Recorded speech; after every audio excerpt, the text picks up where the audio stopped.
Daily. Taste the Daily.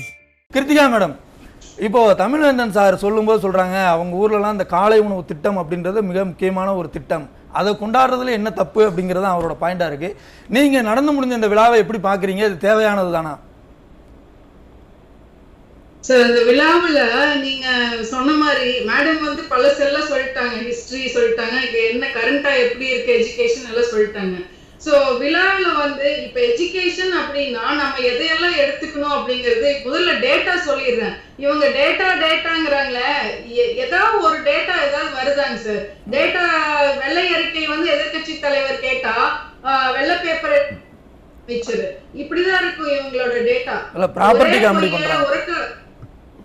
1000 தடவை திருப்பி அது உண்மை ஆயிரதா அவங்க நினைச்சிட்டு இருக்காங்க. ஆனா யதார்த்தமான உண்மை கள நிலவரம் வந்து வேற மாதிரி இருக்கு. நீங்களே சொல்லிட்டீங்க, 75% கிளாஸ் 9 ஸ்டூடெண்ட். கவர்னர் கூட சொல்லியிருக்காரு, அவங்க வந்து 2 டிஜிட் நம்பர் வந்து ரெகக்னைஸ் பண்ண முடியல அவங்களுக்கு. 40% வந்து ஒரு படிக்கிறதுக்கே வந்து ஸ்ட்ரகிள் பண்றாங்க. டெக்ஸ்ட் புக்ஸ் வந்து படிக்கிறதுக்கே ஸ்ட்ரகிள் பண்றாங்க. அப்ப இடையூறுக்கு மன்னிக்கணும். அதாவது கவர்னர் அவர்கள் சொன்னது ஒரு பக்கம், இன்னொரு பக்கம் பள்ளி கல்வித்துறை நடத்தின ஒரு திறனறிவு தேர்வுலேயே வந்து பார்த்தீங்கன்னா கிட்டத்தட்ட 45% மாணவர்களுக்கு வந்து அடிப்படை கல்வியே போய் சேரலை. தமிழும் ஆங்கிலமும் கணிதமும் அவங்களுக்கு தெரியல அப்படின்றத பள்ளி கல்வித்துறையினுடைய தேர்வுலேயே தெரிய வந்திருக்கு.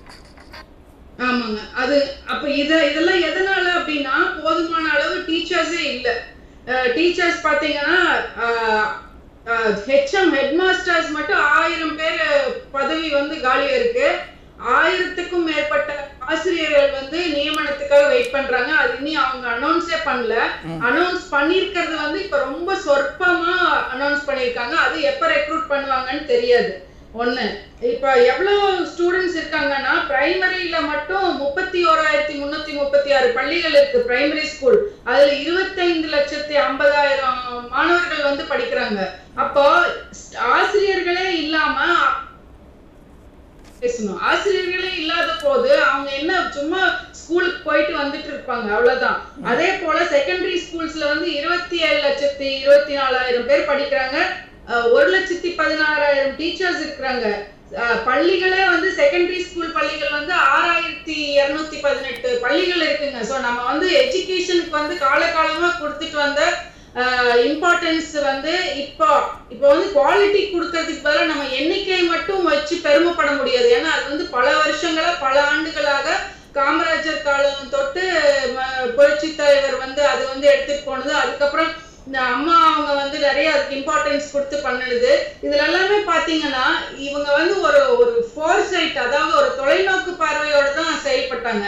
இன்னைக்கு அந்த தொலைநோக்கு பார்வை வந்து மிஸ்ஸிங் ஆன் தோணுது. ஏன்னா இப்ப எங்களை மாதிரி தொழில்துறைக்கு வந்து நல்ல படித்த அறிவுடையவர்கள் வந்து வரதில்லை. எல்லாமே எங்க தலையில வந்து விழுது. நாங்க தான் அவங்களுக்கு சொல்லி கொடுக்கணும், நாங்க தான் அவங்களுக்கு ட்ரெயின் பண்ணணும். அது எங்கிருந்து ஸ்டார்ட் பண்றோம்னா பேசிக்ல இருந்து சொல்லி தர வேண்டியிருக்கு. மேம், இப்போ நான் முதல்வன் மாதிரியான திட்டங்கள் மூலமா வந்து ஸ்கில்ஸ் எல்லாம் நாங்க டெவலப் பண்ணிட்டு இருக்கோம் அப்படின்னு சொல்றாங்களே முதலமைச்சர், அது உண்மை இல்லையா சார்? அது என்ன ஸ்கில்ஸ் வந்து எங்களுக்கு இண்டஸ்ட்ரிக்கு வந்து அது என்ன அவங்க வச்சிருக்காங்க பாராமீட்டர்ஸ் தெரியல. ஆனா எங்களுக்கு வந்து இது வரைக்கும் வெளியே வர்ற ஸ்டூடெண்ட்ஸ்க்கு வந்து ஏன் இப்ப பாத்தீங்கன்னா தமிழ்நாட்டுல வந்து மாணவர் படிச்சு முடிச்சதுக்கு அப்புறம் 35%க்கும் மேலாக தமிழ்நாட்டுல வேலை செய்யாம வெளி மாநிலங்களுக்கு போறாங்க. ஏன் அது? ஏன்னா இங்க வந்து எம்ப்ளாயபிலிட்டி இல்ல. அதனாலதான் அவங்க வந்து போறாங்க. இப்போ இவங்க வந்து சுயமரியாதை, அப்புறம் இந்த ஜாதி ஹைரார்கி அதெல்லாம் இல்லாம இருக்கணுங்கிறதுக்காக தான் திராவிட மாடல் வந்து இந்த படிப்புல வந்து கான்சென்ட்ரேட் பண்ணாங்க. இப்ப அதுக்கெல்லாம் வந்து இங்க இல்லாம இப்போ எல்லாருமே வந்து வசதியானவங்க பிரைவேட் ஸ்கூல்ஸ் போறாங்க. இப்ப அன்னைக்கு நீங்க அந்த மேடையில சொல்றீங்க இல்லையா, அவங்க யாராவது ஒருத்தவங்க குழந்தைங்க வந்து அரசு பள்ளியில படிக்கிறாங்களா? இல்லையே. அவங்க எல்லாம் வந்து நல்ல சேஃப் சைடா போறாங்க. அவங்க எல்லாம் ஹிந்தி படிச்சுக்கிறாங்க. அவங்க எல்லாம் இந்த தமிழ்வேந்தன் சார் சொன்ன மாதிரி இந்த மும்மொழி கொள்கை அதெல்லாம் வந்து இவங்க சப்போர்ட் பண்ணாங்க, அவங்க சப்போர்ட் பண்ணாங்கன்னு இல்லாம அவங்க படிச்சிட்டு இருக்காங்க. அவங்க வந்து இந்த செக்டருக்குள்ளேயே வரல. அதே போல வசதி படைத்தவர்கள் மட்டும் பிரைவேட் ஸ்கூல்ல போய் படிக்க முடியுது, நல்ல கல்வி படிக்க முடியுது. அப்போ அரசு பள்ளியில அந்த நல்ல கல்வி இல்லைன்னு சொல்றீங்களா? ஆமா, ஆமாங்க. இல்லை முதலமைச்சர் வந்து கல்வி இல்லை மேடம், முதலமைச்சர் வந்து கல்வி ரொம்ப நல்லா இருக்குன்னு சொல்லி அதுவும் வேற ஒரு ஸ்டேட்ல இருந்து இன்னொரு முதலமைச்சரை அழைத்து வந்து ஒரு விழாவெல்லாம் நடத்தியிருக்கிறாரு. நீங்க தமிழ்நாட்டில் அரசு பள்ளிகளில் கல்வி சரியா கிடைக்கல அப்படின்னு சொல்றீங்க. சரி, அதே முதலமைச்சர் ரேவந்த் ரெட்டி ஊர் எவ்வளவு பேர் வந்து நம்ம இந்த எக்ஸாம் காம்படிட்டிவ் எக்ஸாம்ஸ் போறாங்க சார், எவ்வளவு பேர் அதுல வெளிவராங்கிறது அவங்க டேட்டா வந்து ரொம்ப ஜாஸ்தி. நம்ம மாணவர்கள் வந்து ஒரு காம்படிட்டிவ் எக்ஸாம்ஸ் போற தகுதியே இல்லாம இருக்காங்க. அது ஏன்? அது அந்த முதலமைச்சருக்கு தெரியாதா?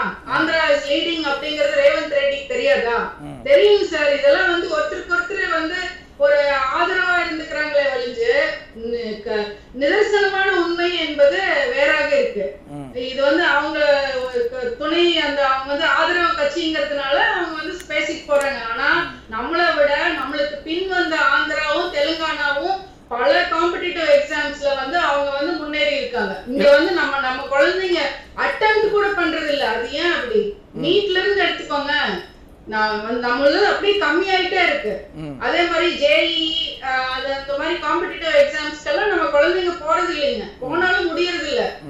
இல்லை இப்போ இல்லை மேடையில் பேசும்போதே ரேவந்த் ரெட்டி அவர்கள் வந்து பார்த்தீங்கன்னா அவர்களுடைய மாநிலத்தில் வந்து என்னென்னலாம் வந்து பண்ணிக்கிட்டு இருக்கோம், ஸ்கில் டெவலப்மெண்ட்டுக்கு என்ன பண்ணுறோம், ஸ்போர்ட்ஸுக்கு என்ன பண்ணிக்கிட்டு இருக்கோம் அப்படின்றத பற்றிலாம், ஐடிஐலாம் எப்படி ப்ரைவேட் கம்பெனிஸ் கூட சேர்ந்து டெவலப் பண்ணிகிட்டு இருக்கோன்றதை பற்றிலாம் வந்து அங்கே பேசியிருந்தார். இப்போ அவங்களே அங்கே வந்து அந்த மாதிரி எதுவும் கொண்டாடலை. இங்கு இதற்கு முன்பாக வந்து புரட்சி தலைவராக இருக்கட்டும் புரட்சி தலைவியாக இருக்கட்டும் மிகப்பெரிய சாதனைகளை மிகப்பெரிய நம்பர்ஸை, இப்போ நான் கூட அந்த நம்பர்லாம் குறிப்பிட்டேன் எந்த அளவுக்கு கல்வியில் நம்ம வளர்ந்து வந்தோம் அப்படின்னு. ஸோ அப்போ அவங்கெல்லாம் கொண்டாடலை, இந்த முதலமைச்சர் கொண்டாடுறாரு. இதுக்கு என்ன தேவை? இவங்களை விளம்பரப்படுத்திக்கிறதுக்காக பண்ணுறாங்களா சார்? அது மேடம் சொன்ன மாதிரி அதிமுகக்கு அது பத்தாது. அதிமுகக்கு நாங்க வந்து இதை பண்ணணும் அப்படின்னு எடுத்து சொல்றதுக்கு அது பத்தவே பத்தாது. இவங்க வந்து அதுக்கு நேர் எதிர்மாறா இருக்காங்க. ஏதோ சின்னதா பண்ணாலும் அது பெருசாக்கிக்கிறாங்க. சரிங்களா? ஆனா உண்மையான சப்ஜெக்ட் அப்படி குவாலிட்டியா இருக்கா இல்ல, எம்ப்ளாயபிலிட்டி இருக்கா இல்ல, ஸ்கில் இருக்கா இல்ல, நீ படிக்கவே உன்னால முடியல, நீ எங்க போய் வேலை செய்ய போற? அப்புறம் எந்த மாதிரி வேலை? இப்ப சமூக அந்த பேலன்ஸ் போயிரும் இல்லைங்க. வசதியானவங்க மட்டும் இப்படி படிச்சுட்டு போனா கீழே இருக்கிறவங்க கீழே. அப்ப சமூக நீதி எங்க இருக்கு? சமூக நீதி நீங்க வாழ்க்கையிலேயே வந்து எல்லாம் சொல்றீங்களே, அந்த சமூக நீதி எப்படி வரும்? இது எல்லாமே ஒரு 5 இருந்து 10 ஆண்டுகளுக்குள்ள இந்த பெரும் வித்தியாசம் வரும். அன்னைக்கு வந்து ரொம்ப லா அண்ட் ஆர்டர் வந்து இன்னும் மோசமாகும். அதுதான் இது கொண்டு போய் விட போகுது. இது வந்து இதுக்கு இம்பார்ட்டன்ஸ் கொடுக்கல. இன்னைக்கு இருக்கக்கூடிய அதான் கல்வித்துறை அமைச்சர் வந்து இதெல்லாம் வந்து கண்டுக்காம இது வந்து இதை விட என்ன சார் முக்கியம்? இப்ப விவசாயத்துக்கும் தொழிலுக்கும் எவ்வளவு இம்பார்ட்டன்ஸ் கொடுக்கணுமோ அதே அளவு இம்பார்ட்டன்ஸ் எஜுகேஷனுக்கும் கொடுக்கணும். அப்பதான் வந்து இருக்கும். இந்த சமூக நீதியில இவங்க அடிச்சிட்டு போறாங்க. ஏன்னா இவங்களுக்கு பாவம் அந்த குழந்தைங்க என்ன பண்ணுவாங்க? வசதி இல்ல, சிங்கிள் பாயிண்ட் டேக்கன் மேடம்.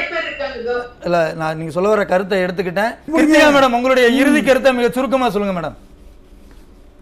சரி, இறுதி கருத்து வந்து ஹோலிஸ்டிக்கா பார்க்கணும். கல்வி வந்து மிக மிக முக்கியமானது. அது வந்து இந்த மாதிரி குழந்தைங்களை ஃபியூச்சரை வந்து பாதிக்கிற மாதிரி ஒரு கண்டுக்காம விட்டுற முடியாது. இவங்க வந்து நிறைய ஸ்டெப்ஸ் எடுக்க வேண்டியிருக்கு. அதுக்கு உண்டான காலமும் கடந்துருச்சு. ஏன்னா 4 வருஷம் பண்ணாதவங்க 5வது வருஷம் என்ன பண்ண முடியும்? குழந்தைகளுடைய எதிர்காலத்தை பத்தி இல்ல மேடம், குழந்தைகளுடைய எதிர்காலத்தை பத்தி இந்த அரசாங்கம் கவலைப்படவே இல்லைன்றீங்களா? கவலைப்பட்டிருந்தா நிறைய ஸ்டெப்ஸ் பணம் சென்ட்ரல் கவர்மெண்ட் கொடுக்கல அதனால நாங்க பண்ணல அப்படிங்கிறது இல்ல. இங்கிருந்து நிறைய வந்து டாக்ஸஸ் அமௌண்ட் வந்து சிஎஸ்ஆர் ஃபண்ட்ஸ் வந்து சென்ட்ரல் கவர்மெண்ட்டுக்கு ஸ்கூலுக்கு தான் போயிட்டு இருக்கு. நீங்க தான் தொழில்துறை அமைச்சர் வெள்ளை அறிக்கை காட்டின அமைச்சர் வந்து அவர் நினைச்சாருன்னா இந்த செக்டாருக்கு வந்து இந்த சிஎஸ்ஆர் ஃபண்ட்ஸ் கலெக்ட் பண்ணாலே போதுமான அளவு பண்ணலாம். தெலுங்கானால அது நடக்குது. நினைச்சா என்னன்னு இல்ல தெலுங்கானால அது நடக்குது. அது ரேவந்த் ரெட்டி அவர்கள் வந்து அதே மேடையில வச்சு சொன்னார், முதல்வருக்கு முன்னாடியே சொன்னார். அதை தெரியலைங்க, எனக்கு கவனிக்கல. இப்ப கல்வித்துறை அமைச்சர் எடுத்து ஸ்டெப்ஸ் எடுத்திருந்தாருன்னா எத்தனையோ விஷயங்கள் பண்ணிருக்கலாம். 55,000 தமிழ்நாடு வந்து பட்ஜெட் எஜுகேஷனுக்கு 55,000 கோடி. அதை வந்து இன்ஃப்ராஸ்ட்ரக்சர் கொடுக்குறேன், கொஞ்சம் இது கொடுக்குறேன், கொஞ்சம் ஸ்மார்ட் கிளாஸ் ரூம் கொடுக்குறேன். அதுக்கு எல்லாத்துக்கும் இது யாரு எக்ஸிக்யூட் பண்றது? டீச்சர்ஸ் வேணும் இல்லைங்க, நல்ல ஆசிரியர்கள் வேணும். அந்த பாயிண்ட விட்டுட்டு என்னமோ சொல்லிட்டு தமிழரசு அமைச்சர் வந்து எதான் சொல்றாரு, ஸ்மார்ட் கிளாஸ் ரூம் இவ்வளவு பண்றோம், லேப் இவ்வளவு பண்றோம், இன்ஃப்ராஸ்ட்ரக்சருக்கு இவ்வளவு பண்றோம், எல்லாத்துக்கும் மேல வந்து கல்வி அப்படிங்கிறதுக்கு என்ன எடுத்திருக்காங்க? ஒண்ணுமே சுருக்கமா சொல்லுங்க மேடம். இது வந்து அதனால கண்டிப்பாக வந்து இது வந்து சீர்திருத்த ஒரு இது. கடைசியில வேலை வாய்ப்புக்கு வந்து நம்ம பிள்ளைங்க இல்லன்னா எல்லாம் மத்த ஸ்டேட்ல போய் ஏதோ ஜாப் பண்றாங்க. இங்க வந்து ஒரு நம்ம தமிழ்நாட்டுல தொழில்துறை இவ்வளவு வந்து நன்றி மேடம். நன்றி மேடம், நன்றி. இந்த அரசினுடைய செயல்பாடுகளை எல்லாம் மக்கள் பார்த்துட்டு தான் இருக்காங்க. இன்னும் ஒரு 7 மாதம் தான் மக்கள் தீர்ப்பளிக்க வேண்டிய நேரம் வரும். என்ன மாதிரியான தீர்ப்பை கொடுக்குறாங்கன்றதை நம்ம எல்லாரும் பொறுத்திருந்து பார்க்கலாம்.